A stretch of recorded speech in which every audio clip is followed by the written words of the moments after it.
Assalamualaikum warahmatullahi wabarakatuh.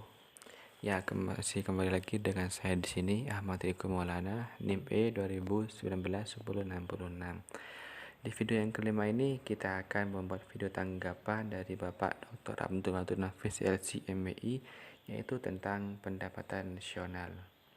Yuk, mari kita simak videonya berikut ini.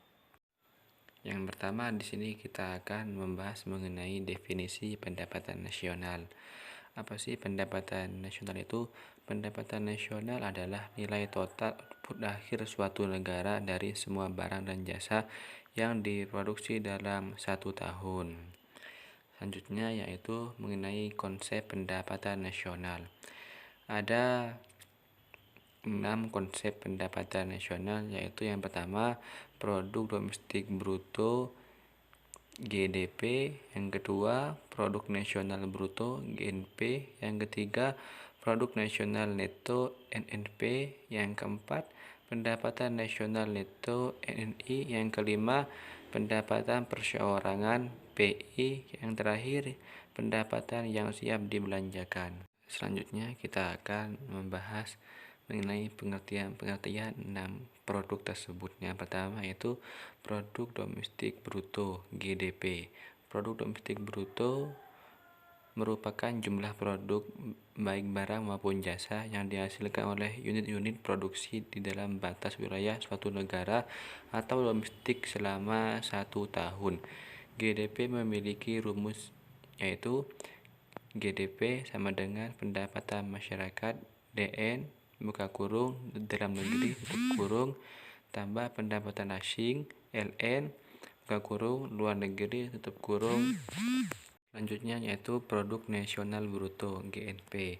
Produk nasional bruto adalah nilai produk yang baik barang maupun jasa yang dihasilkan oleh penduduk suatu negara selama 1 tahun, termasuk yang dihasilkan oleh warga negara tersebut di luar negeri.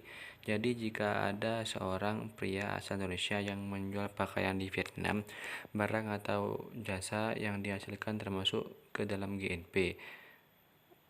Berikut adalah cara menghitung GNP. GNP sama dengan pendapatan WNI DN plus pendapatan WNI LN luar negeri dikurangi pendapatan asing DN, yaitu produk nasional neto NNP. Produk nasional neto adalah produk nasional kotor GNP dikurangi penyusutan barang modal. Rumus NNP yaitu NNP sama dengan GNP dikurangi D depresiasi buka kurung penyusutan barang modal tutup kurung. Selanjutnya yaitu pendapatan perseorangan PI. Pendapatan perseorangan adalah jumlah pendapatan yang diterima oleh setiap orang dalam masyarakat, termasuk pendapatan yang diperoleh tanpa melakukan kegiatan apapun, misalnya gaji seorang karyawan kantoran maupun pendapatan wira swasta yang didapatkan secara berantai. Rumus PI yaitu PI sama dengan NNI dikurangi pajak perusahaan dikurangi iuran dikurangi laba ditahan ditambah transfer payment. Selanjutnya yaitu pendapatan nasional neto NNI. Pendapatan nasional neto adalah pendapatan yang dihitung menurut jumlah balas jasa yang diterima oleh masyarakat sebagai pemilik faktor produksi. Rumus NNI yaitu NNI sama dengan NNP dikurangi pajak tidak langsung. Yang terakhir yaitu pendapatan yang siap dibelanjakan. Memiliki nama lain disposable income. Pendapatan ini adalah pendapatan yang siap untuk dimanfaatkan untuk membeli barang dan jasa konsumsi dan selebihnya menjadi tabungan yang disalurkan menjadi investasi. Rumus DI yaitu DI sama dengan PI dikurangi pajak langsung. Kita akan membahas mengenai macam-macam metode perhitungan pendapatan nasional.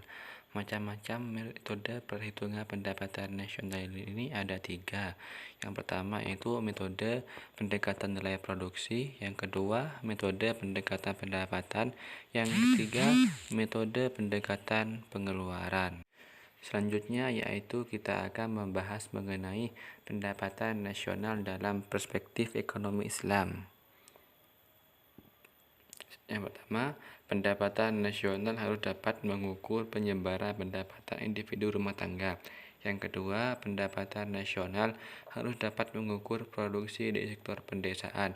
Yang ketiga, pendapatan nasional harus dapat mengukur kesejahteraan ekonomi Islam. Yang keempat, penghitungan pendapatan nasional sebagai ukuran dari kesejahteraan sosial Islami melalui pendugaan nilai santunan antar saudara dan sedekah.